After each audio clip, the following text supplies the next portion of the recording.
content que vous avez pu être là ce matin avec nous pour célébrer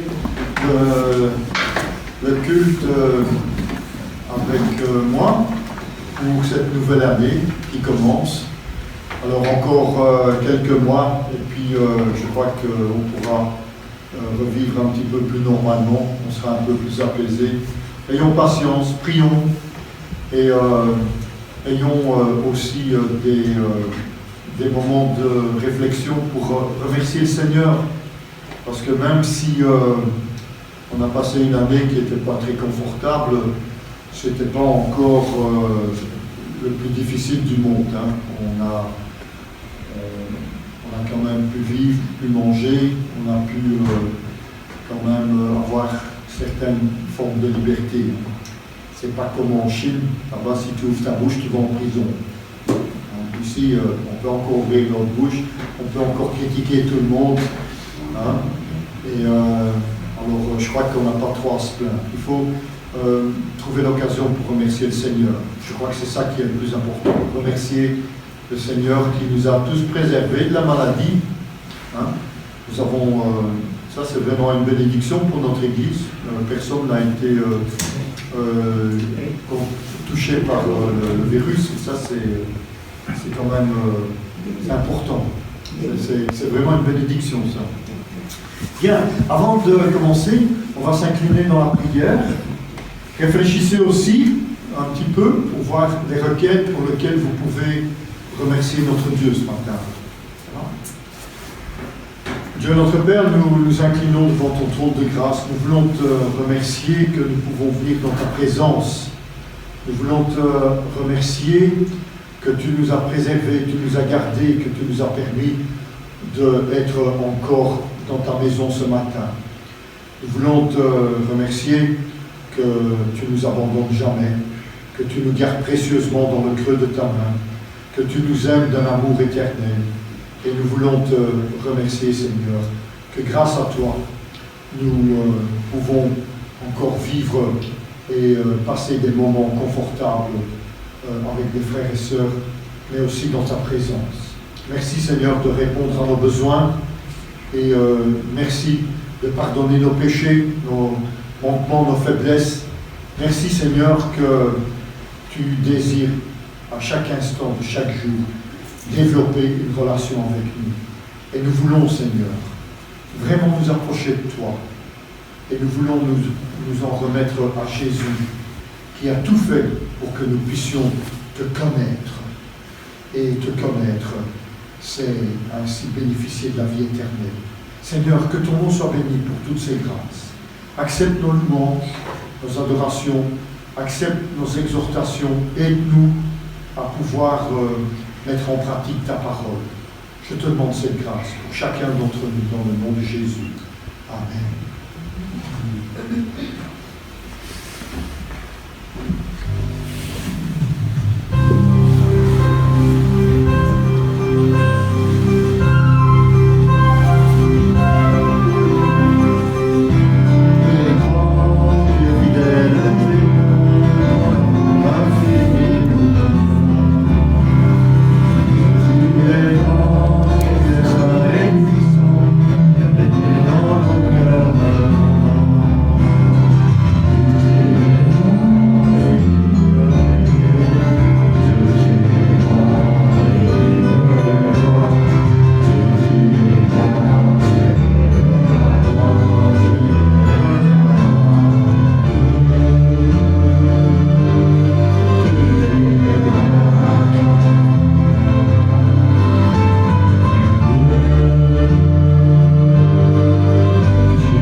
ce matin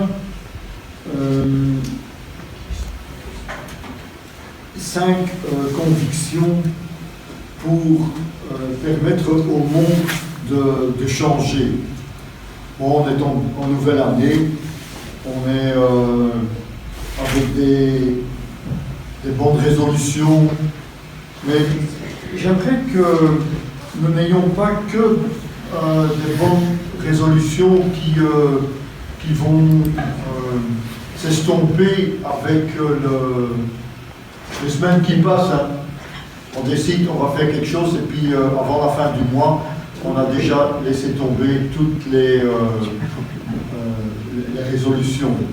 J'aimerais ici que ces résolutions que nous voulons, que je voudrais partager avec vous, puissent être des convictions. Parce que les choses qu'on utilise dans notre vie pour baser nos décisions sont généralement basées sur des circonstances, hein, des commodités, des critiques ou des condamnations. Mais pourtant, seules les décisions qui sont fondées sur des convictions vont durer et laisser un héritage durable. Et ça, c'est quelque chose qu'il ne faut pas oublier. Et le Seigneur nous a même donné un passage dans la Bible au sujet des convictions. Regardez avec moi un texte qui se trouve dans Romains au chapitre 14 et au verset 23, la deuxième partie du verset. Ici, la conviction était basée sur est-ce qu'on peut manger tel type d'aliment ou est-ce qu'on ne peut pas manger tel type d'aliment. Ça, c'était l'idée de base, c'était le descriptif qui était donné, et l'idée était faite pour rechercher la paix. Hein? Parce que trop de gens ont une tendance à se disputer pour des choses qui n'ont pas des valeurs fondamentales. Et c'est la raison pour laquelle je vous disais que nos décisions sont souvent prises par rapport à des circonstances ou des commodités ou des critiques ou des condamnations. Et ici, l'exemple qui était donné dans la Bible, c'était sur des condamnations. Alors, le Seigneur a dit ceci dans Romains chapitre 14, dans la deuxième partie du verset 23, il a dit « Tout ce qui n'est pas le produit d'une conviction est un péché. » Si vous émettez des doutes, c'est que vous n'êtes pas sûr. Et si vous n'êtes pas sûr, ben c'est déjà un péché. C'est aussi simple que ça. Alors, c'est la raison pour laquelle, moi, je voudrais que vous développiez des convictions. Et si vous développez ces convictions, vous allez avoir la possibilité de changer le monde. Alors, qui ne voudrait pas changer le monde? Tout le monde. Vous ne voulez pas changer le monde? Vous voulez changer le monde. Pour qu'il devienne meilleur quand même. Voilà, c'est ça l'idée. Eh bien, c'est ces convictions-là que j'aimerais développer avec vous. Vous savez, les gens qui ont développé des convictions solides, hein, ou qui ont développé des convictions qui leur permettaient de changer le monde, bon, n'étaient pas toujours des bonnes, hein, ou des mauvaises. Hein. Ils étaient convaincus. C'était ça l'idée de base. Et ces personnes n'étaient pas les plus intelligentes, ou ils n'étaient pas les plus brillants, ou les plus instruits. Ils n'étaient pas les plus riches. Même les personnes célèbres ne sont pas toujours les personnes qui ont les meilleures convictions. Mais ceux qui avaient des convictions, eh bien, ils ont construit quelque chose. Ils ont construit quelque chose sur la base de leurs convictions. Et c'est le seul moyen pour que ça dure. Alors, tout change dans la vie. Les lubies, la mode, hein. Il y a des changements psychologiques, il y a même des manuels de science qui changent. Hein. Je me rappelle que les livres que l'on avait quand moi j'étais jeune ne sont plus les mêmes que ceux que mes enfants ont maintenant. Tout change dans la vie. La seule chose qui ne changera pas et qui ne change jamais, c'est la vérité de Dieu. La vérité de Dieu ne changera jamais. Alors, s'il est vrai qu'il y a... Si cette conviction de Dieu ne change pas et qu'elle a même plus de bilan, ben dans 1000 ans, elle sera toujours aussi vraie. Et il y a même un texte dans Ésaïe au chapitre 40 et au verset 8 qui dit cela. Il dit « L'herbe sèche et les fleurs se fanent, mais la parole de notre Dieu subsiste éternellement. » Alors, ça nous fait faire une réflexion. Nous devons construire notre vie sur les 5 convictions bibliques qui sont toutes basées sur la parole de Dieu. Et si on fait ça, eh bien, on aura la capacité de changer le monde. Alors, la question est, sommes-nous prêts à accepter ces convictions? Sommes-nous prêts à les mettre en œuvre dans notre vie pour que l'on puisse, à notre degré, dans notre environnement, avoir la possibilité de changer les choses? Alors, je vais vous les présenter. La première, c'est tout est au sujet de Dieu. Il faut savoir que ça n'est pas au sujet de moi. Ça n'est pas moi qui est la base de toute chose. Toute chose est basée sur Dieu. Ça n'est pas au sujet de vous. Cela ne concerne pas le profit, ni la politique, ni toute autre chose. Tout est le sujet de Dieu.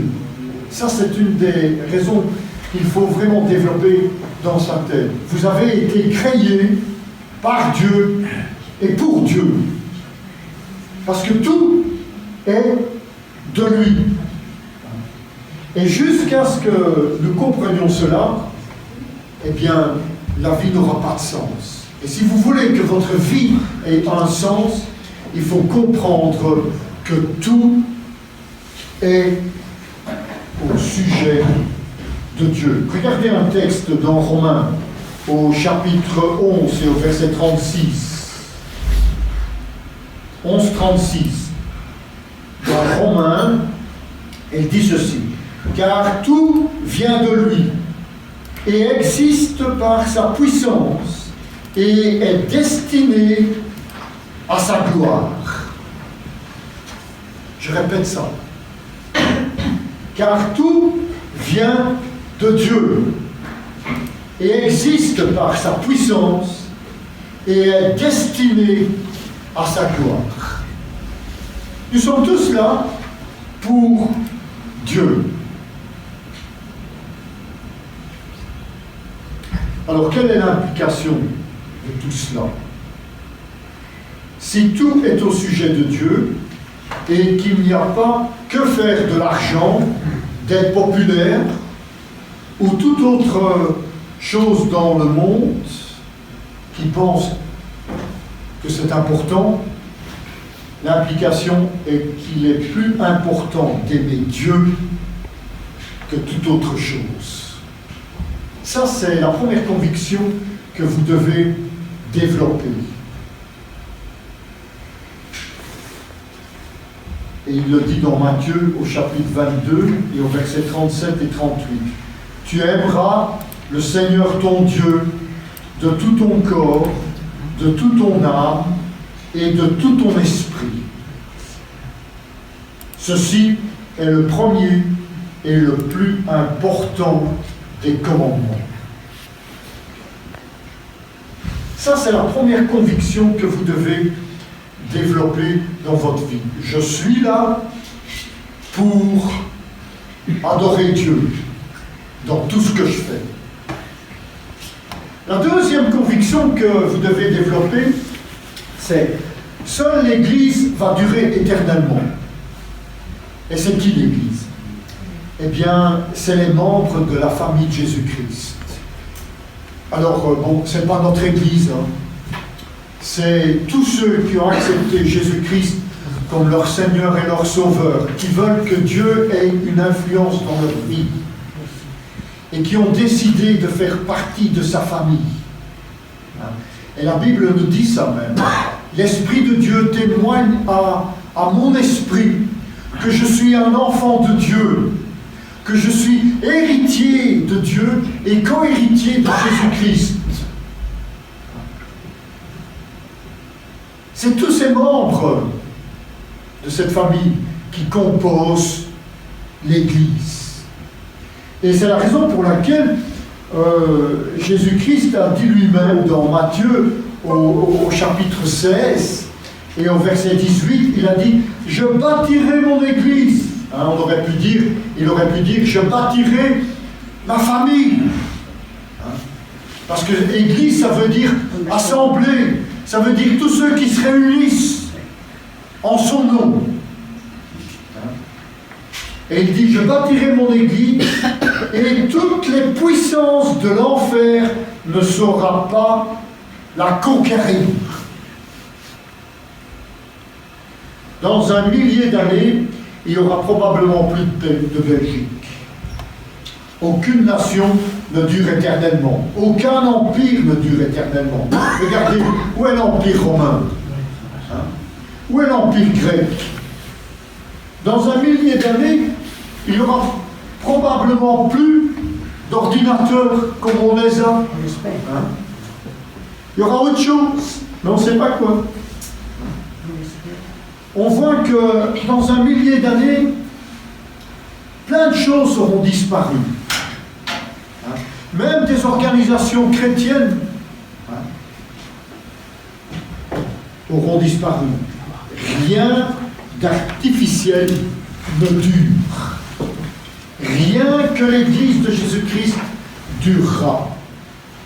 Alors, voulons-nous donner notre vie entière au service de la famille de Jésus-Christ? Cela importe plus pour moi que toute autre chose dans le monde. Hein?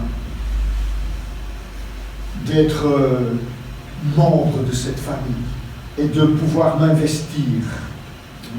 Une partie des membres de notre Église donnent leur temps pour les autres, pour les missionnaires. Il y en a qui partent, qui donnent leur vie. Moi, quand j'avais 20 ans, même un peu avant, j'avais décidé de donner ma vie pour servir Dieu plein temps. Je voulais vraiment que ma vie puisse être un instrument entre les mains de Dieu pour que les personnes puissent entendre et connaître et voir Jésus-Christ.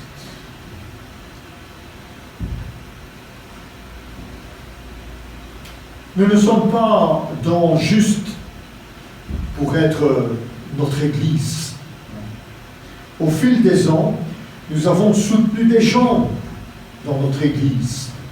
Des gens qui sont passés une fois, on les a aidés matériellement, et puis on les a plus jamais vus. Et puis on a envoyé des missionnaires, et on a encore un missionnaire que affectueusement nous soutenons au Canada, qui travaille avec les Indiens, qui est une population qui est vraiment culturellement particulière. Et le travail est très difficile. Hein? Et combien de fois le missionnaire ne nous raconte pas qu'il a développé son église, et puis du jour au lendemain, tout le monde est parti. Et il faut recommencer à zéro. À travers les 30 années qu'il a travaillé comme missionnaire là-bas, je crois qu'il a reconstruit son église 10 fois. Parce que les gens partent, ils reviennent, ils partent, ils reviennent, et parce que les gens ne sont pas permanents. Annoncer le message de Jésus-Christ, c'est un investissement. Mais ça, c'est l'Église. C'est la famille de Jésus-Christ. La Bible dit, le Christ est mort pour l'Église. L'Église tout entière. Toute personne qui a fait de Jésus-Christ le Seigneur de sa vie. Jésus-Christ est mort pour eux. L'amour est plus important que la différence personnelle dans la famille de Dieu. Et nous sommes une église très représentative des différences qu'il peut y avoir. On a des différences culturelles qui sont... on a combien de nationalités? On a plus d'une dizaine de nationalités différentes, 10 cultures différentes. Même parmi les personnes qui sont des Belges, il y a des différences culturelles. Nous sommes tous différents parce que Dieu nous a créés uniques. Quand Dieu m'a créé, une fois que j'étais créé, il a cassé le moule. Il a dit celui-là, il a fait la même chose avec chacun d'entre nous. Parce que Dieu aime ce qui est unique, mais il n'aime pas l'uniformité. Il aime la diversité. Et c'est la raison pour laquelle dans notre Église, on est tous différents. Et nous pouvons rester ensemble, nous pouvons nous développer ensemble dans la famille de Christ à cause de l'amour. L'amour est plus important que les différences culturelles, politiques, sociales, matérielles. Nous devons aimer nos frères et nos sœurs en Jésus-Christ. Et ça, c'est une façon de rendre gloire à Dieu. Et si nous développons le fait de faire partie de cette famille, eh bien, nous aurons une conviction qui sera forte et qui durera. La troisième conviction que nous devons développer, c'est Dieu attend que nous aimions tout le monde. Aimer tout le monde. Hein?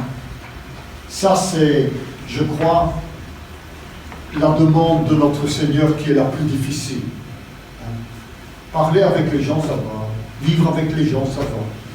Mais aimer tout le monde. Et quand il dit tout le monde, eh bien, c'est Dieu. Je ne sais pas si nous voyons le modèle ici, mais il est entièrement au sujet de l'amour. Vous savez, la vie, ce n'est pas l'acquisition de choses. Ce n'est pas sur le rendement, sur la popularité. C'est d'apprendre à aimer. Si nous consacrons toute notre vie à apprendre à aimer notre prochain, eh bien, nous aurons fait quelque chose de bien dans notre vie. On aura laissé des traces. Et c'est ce que le Seigneur nous demande. Si nous manquons cela, nous manquons la leçon de la vie. Pourquoi? Parce que Dieu est amour. Et il dit que la chose la plus importante, c'est d'aimer. Il l'avait déjà dit, hein, la première chose qui est la plus importante pour Dieu, c'est d'aimer Dieu de tout son corps, de toute son âme et de tout son esprit. Et la deuxième chose,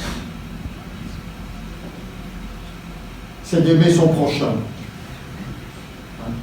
Il a dit dans Marc, au chapitre 12 et au verset 31, la deuxième commandement, le plus important, est l'amour du prochain, que l'on doit aimer comme soi-même.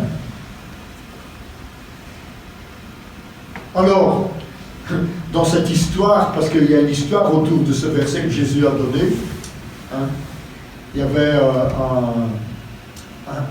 un homme de théologie, hein, c'était un sacrificateur ou un scribe qui était venu auprès de Jésus pour lui poser la question, Seigneur, c'est quoi le commandement le plus important? Alors il dit, tu dois aimer Dieu, et ça c'est le premier, le plus important. Mais il y en a un deuxième qui est tout aussi important que le premier, c'est tu dois aimer ton prochain. Alors, comme tout bon juif, hein, quand il pose une question, eh bien, il répond par une question. Et qu'est-ce qu'il dit? Il dit, et mon prochain, c'est qui? Et c'est là où Jésus raconte l'histoire du bon samaritain. Alors, nous, on peut se poser la même question, qui est mon prochain? Qui est mon prochain? Et Jésus répond, ton prochain, eh bien c'est tout le monde. C'est celui envers qui tu as une responsabilité. Vous savez, il n'y a pas d'exception dans cette règle. Hein?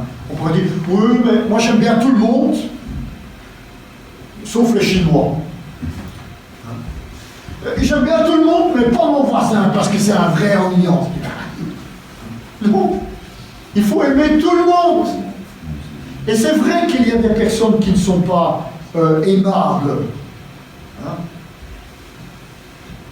Nous avons même des personnes dans notre Église qui sont difficiles à aimer. Mais ils sont dans notre Église exprès. Dieu les met dans notre Église exprès pour que l'on puisse apprendre.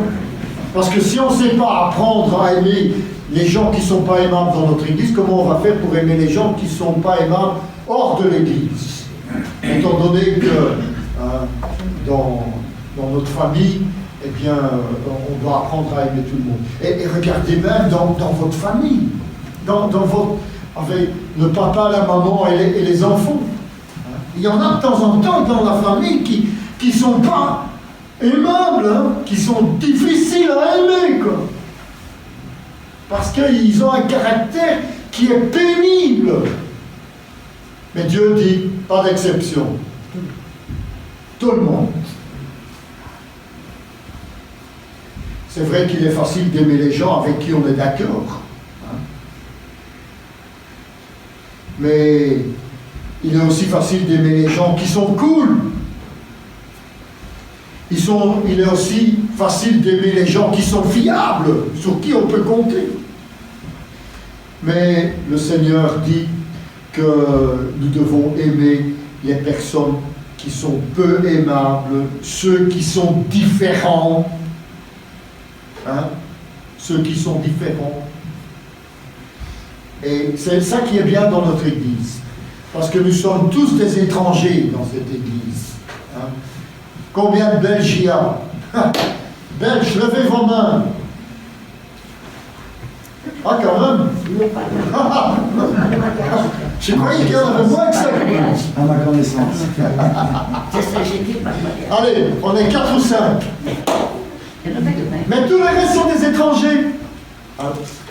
Et ça nous montre que nous devons aimer ceux qui sont différents. Et le Seigneur nous va même plus loin. Il a dit, tu aimeras même ceux qui sont dangereux. Ça, c'est quelque chose qui est faux. Dieu dit qu'il veut que nous allions encore plus loin. Il veut que l'on aime ceux qui sont nos ennemis. Regardez ce qu'il dit dans Luc au chapitre 6 et au verset 35 et 36. Mais aimez vos ennemis, faites du bien et prêtez sans rien espérer en retour.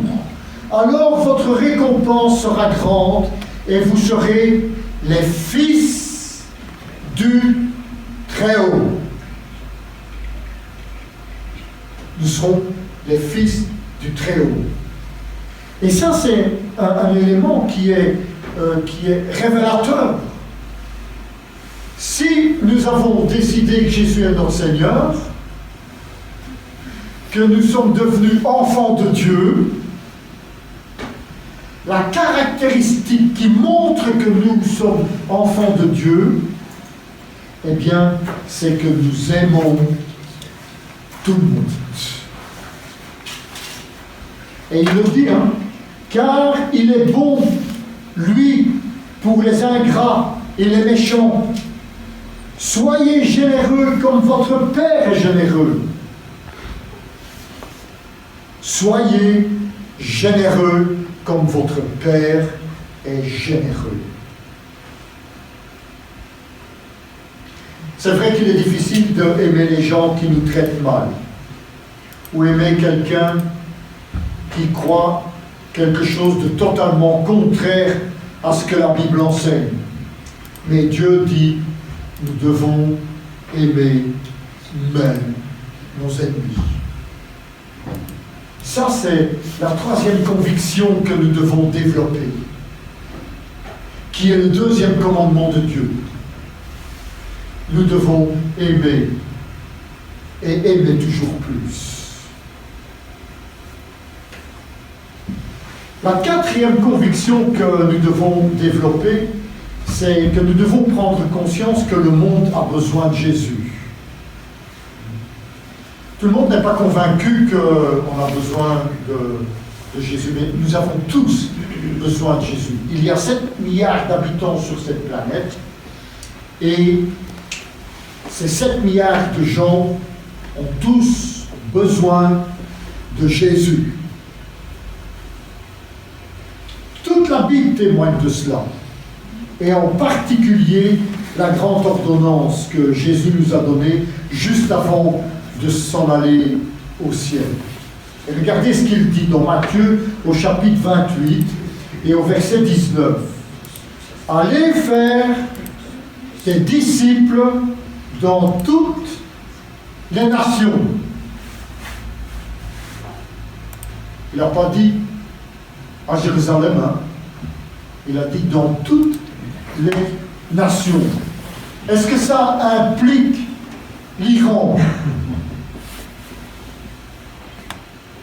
Oui. Ou est-ce que ça implique la Corée du Nord? Oui. Hein? Et est-ce que ça implique l'État islamique? Hein? Ça implique tout le monde, toutes les nations, tous les peuples, de toute race, de toute langue, dit l'Apocalypse. Nous devons aller leur annoncer Jésus. En tant que chrétiens, nous avons à rendre des comptes à une autorité qui est supérieure à nous. Et vous savez qui est cette autorité supérieure? C'est Jésus-Christ. Parce que Jésus a dit, avant de partir, allez faire de toutes les nations des disciples. Nous ne sommes pas des hommes politiques, nous sommes des enfants de Dieu. Et le jour que tous ces pays où l'accès à la bonne nouvelle de Jésus-Christ ouvre ses portes, eh bien, nous irons annoncer l'Évangile. On enverra des missionnaires, on soutiendra des missionnaires pour qu'ils puissent aller annoncer à ces gens Et on essaye même d'y aller maintenant. Hein. Il y avait à une époque, je ne sais pas, les plus anciens peut-être connaissent, mais il y avait une époque où il y avait un rideau de fer en Allemagne. Il y avait l'Allemagne de l'Est et l'Allemagne de l'Ouest. Hein. Et en Allemagne de l'Est, on ne pouvait pas rentrer. L'évangile ne pouvait pas être annoncé là-bas. Tu prononçais le nom de Jésus et tu étais emprisonné, exécuté. Et il y avait un monsieur qui s'appelle André. On l'a appelé le frère André. C'est le fondateur de Porte Ouverte. Hein. Avant, ça ne s'appelait pas Porte Ouverte. Hein. C'est devenu comme ça parce que lui, il a ouvert les portes où c'était fermé. Eh bien, il a fait de la contrebande de Bible pour aller annoncer l'évangile dans ce pays, en Allemagne de l'Est. Et ils ont entendu l'évangile. Et plus ils mettaient les restrictions, et plus il y avait des Bibles qui rentraient. En Iran, vous savez que c'est un pays où ce sont les ayatollahs qui règnent. Là, on ne peut pas nommer le nom de Jésus où tu es exécuté. Vous savez combien de gens se convertissent par jour là-bas? Vous ne me croyez pas? 1000, plus de 1000 par jour qui acceptent Jésus-Christ comme leur Seigneur. Si ça continue à ce rythme-là, eh bien, d'ici quelques années, les ayatollahs, ils seront ayatollahs de rien du tout. Gloire à Jésus, c'est lui qui aura victoire. Et c'est cela que nous devons prendre conscience. Annoncer la bonne nouvelle. Parce que si nous n'annonçons pas la bonne nouvelle, nous devenons des criminels. Parce que c'est le plus beau et le meilleur des remèdes que nous avons à mettre à disposition pour les gens. Nous devons partager ce remède contre la mort.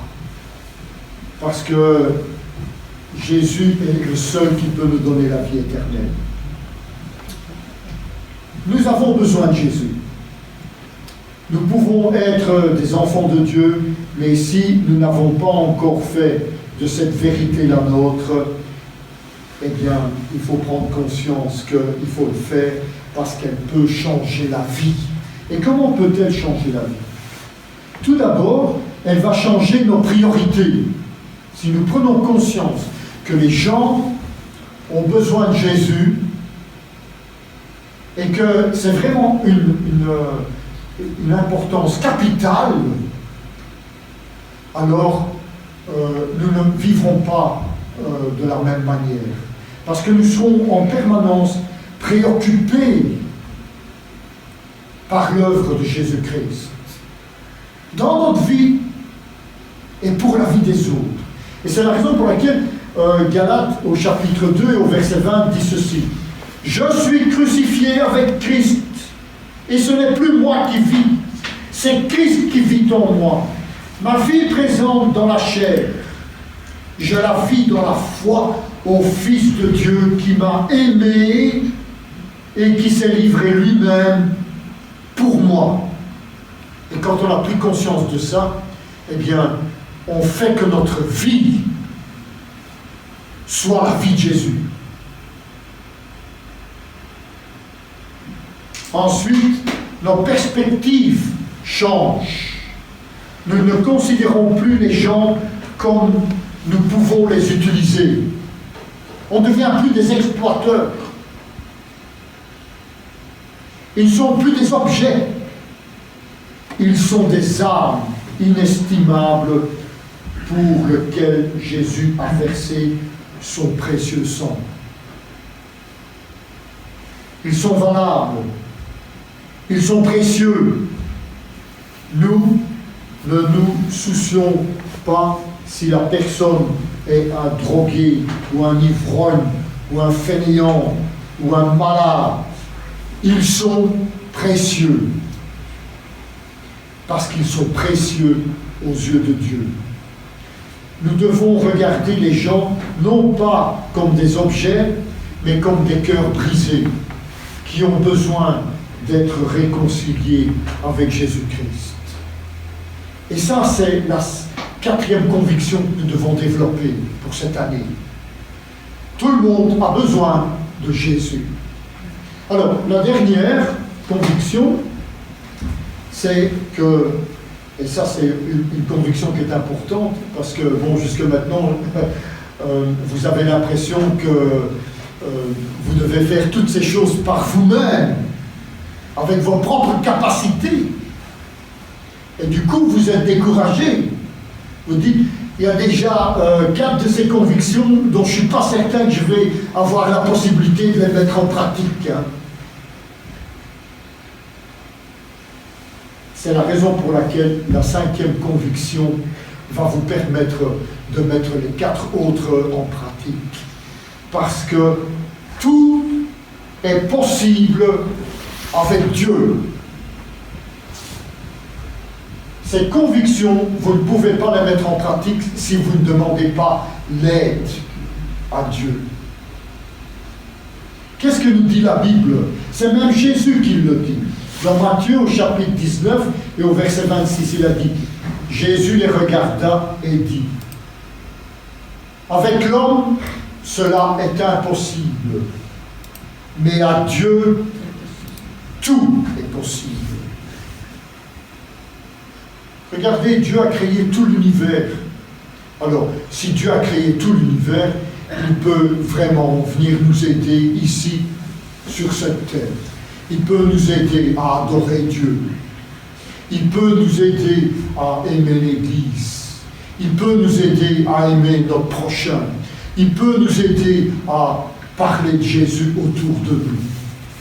Parce que, avec Jésus, tout est possible. Et c'est la raison pour laquelle j'aimerais que vous preniez conscience que nous devons développer des ministères.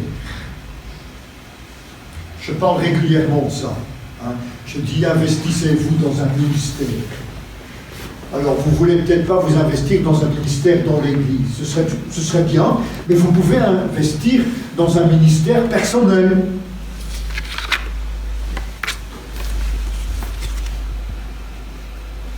Mettre mes compétences au service de Jésus-Christ. Et c'est possible parce que tout est possible à Dieu.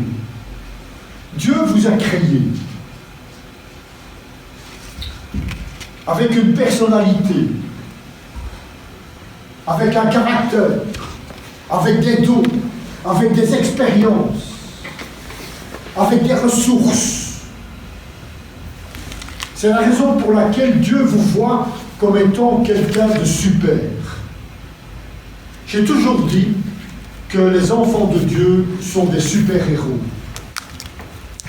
Ils sont beaucoup supérieurs à Superman, à Batman, à Iron Man, à Araignée Man.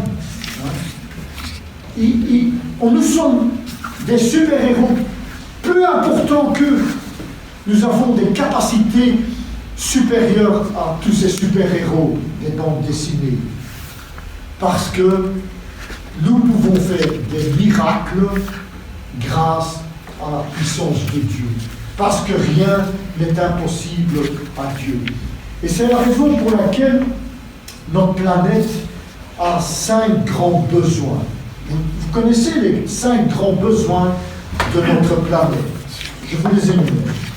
La plupart des gens sont vides spirituellement. Ils sont pauvres. Ils sont malades. Nous avons des gouvernants qui sont égoïstes, malhonnêtes. Et il y a une grande population qui ne sait pas lire ni écrire. Ça, ce sont les 5 grands problèmes de ce monde. Et il y a une réponse à cela. c'est que nous avons un grand Dieu. Et regardez ce qu'il nous dit dans Matthieu chapitre 9, verset 29. Selon votre foi, il vous sera fait. Si vous avez la foi que vous pouvez accomplir un ministère pour le Seigneur, vous y arriverez. Vous réussirez. Parce que rien n'est impossible à Dieu. Alors, nous savons que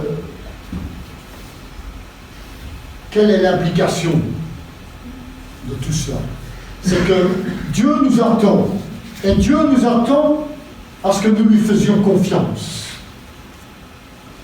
Dieu veut nous utiliser. Dieu veut nous bénir. Dieu veut faire quelque chose d'étonnant dans notre vie. Dieu veut que nous soyons des changeurs du monde. Nous avons juste besoin d'arrêter de dire « je ne peux pas ». Je ne sais pas. C'est un mensonge. Vous savez pourquoi? Parce que tout est possible à celui qui croit en Dieu. Dieu obtient la plus grande gloire quand nous lui faisons confiance pour l'impossible. Et l'on réfléchit sur 5 actions que l'on peut faire pour changer les 5 problèmes de cette planète. Et j'ai composé un mot mémotechnique. Premièrement, il faut rester calme. Calme. Et le mot calme, c'est le mot mémotechnique qui nous permet d'être efficace pour le Seigneur. Premièrement, le C, le calme. Créer une église réconciliante. Nous pouvons nous investir là-dedans. Veiller à ce qu'il n'y ait jamais des disputes et des bavardages dans notre église ou dans une autre église que l'on peut créer. Créer une église qui réconcilie. La deuxième chose, le A de calme. Assister les malades. Venir en aide à ceux qui sont malades. On n'est pas tous des infirmiers ou des infirmières ou des docteurs, mais on peut aider les malades en étant compatissant, aimant, être disponible. Et ceux qui sont malades, ils ne doivent pas avoir peur de demander de l'aide. Je dis même que c'est un péché s'ils ne le font pas. Parce que le Seigneur nous a dit dans sa parole, aidez-vous les uns les autres. Calme. Le L. Libérez les pauvres. Libérez les pauvres. Donnez. J'ai même lu un texte. Donnez sans espérer en retour. C'est un investissement que vous faites auprès de Dieu. Et Dieu prend plaisir quand vous aidez les pauvres. Alors ne vous posez pas la question s'il est un paresseux ou s'il est incompétent. Ne vous posez pas la question de savoir pourquoi il est pauvre. Ou qu'est-ce qu'il va faire avec ce que vous lui donnez. Parce que si vous faites ça, eh bien, vous n'allez pas libérer le pauvre. Donnez, sans espérer en retour. La quatrième, le M de calme, c'est moraliser les dirigeants et les serviteurs malhonnêtes, corrompus. Moraliser, enseignez-leur les valeurs de Jésus-Christ. Et la dernière chose, le E, calme, c'est éduquer les analphabètes. Apprenez à lire, à écrire aux gens qui sont autour de vous pour que vous puissiez communiquer le message de la bonne nouvelle.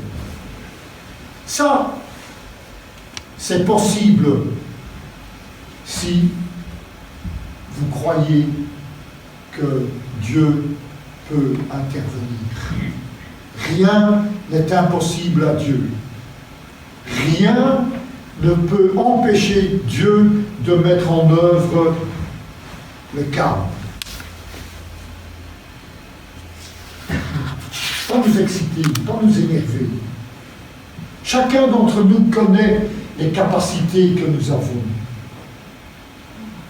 Chacun sait ce qu'il peut faire.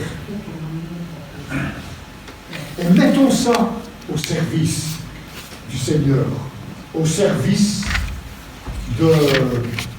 du calme. La conclusion, c'est que je crois de tout mon cœur que tout est déjà accompli. Vous savez, j'ai lu le dernier chapitre de l'Apocalypse et je me rends bien compte que tout est fait, tout est terminé, et il n'y a pas de doute. Un jour, Dieu va détruire cette planète. Et il va prendre dans sa maison tous ceux qui lui auront fait confiance. La Bible nous dit ceci dans Matthieu au chapitre 24 et au verset 14. Les bonnes nouvelles au sujet du royaume de Dieu sera prêchée dans le monde entier, à chaque nation, à chaque groupe de personnes, puis viendra la fin. C'est la raison pour laquelle nous devons prendre conscience de cette certitude. Nous devons faire connaître le message de la bonne nouvelle du royaume aux gens. Et nous ne sommes pas là pour chercher le royaume sur cette terre. Nous sommes là pour chercher le royaume des cieux. Et le royaume des cieux, c'est d'amener avec nous tout le monde que l'on peut et qui veut faire confiance en Dieu et de venir avec nous. Quand on ira dans le royaume des cieux. C'est la raison pour laquelle ces 5 convictions sont importantes. Vous devez les mettre en œuvre cette année dans votre vie. Aimer Dieu, aimer la famille de Dieu et se mettre au service, aimer notre prochain, aimer annoncer la bonne nouvelle de Jésus et aimer faire confiance en Dieu. Parce que rien n'est impossible à Dieu. Je répète, tout est au sujet de la gloire de Dieu. Nous devons l'aimer. Dieu est glorifié quand on aime la famille de Dieu, l'Église. Dieu est glorifié quand on aime son prochain, même celui qui est le moins aimable. Dieu aime que l'on annonce la bonne nouvelle de Jésus. Et Dieu est glorifié quand on croit dans sa toute-puissance. Mettons ça en pratique. Est-ce que vous êtes prêts pour cette année à vous engager dans cette œuvre, à choisir avec ce que le Seigneur vous a donné de le mettre à son service? J'aimerais que vous développiez ces 5 convictions qui est basée sur l'amour et l'amour de Dieu. Prions. Père éternel, nous voulons te demander grâce, nous voulons te demander miséricorde et compassion. Nous voulons te demander que tout ce que nous venons d'apprendre maintenant, eh bien, il faut que tu nous en donnes la capacité, le moyen de le faire. Parce que nous savons que sans toi, rien n'est impossible. Avec toi, tout est possible. Et je veux te demander cette grâce pour chacun d'entre nous, mais pour moi-même aussi, afin que nous puissions apprendre à t'aimer, à aimer l'Église, à aimer les autres, à aimer parler de Jésus et à aimer, à te faire confiance dans ce qui est impossible. Seigneur, donne-nous cette grâce dans le nom de Jésus. Amen. On va chanter un petit chant encore. Je vous invite à vous lever pour le chanter. Il ne faut pas forcer avec le masque sur le visage parce que tout le monde a la tête qui tourne, mais chantez, murmurez derrière votre masque et ainsi vous aurez la possibilité pendant cet instant d'écouter le Seigneur vous dire ce qu'il attend de vous pour cette année.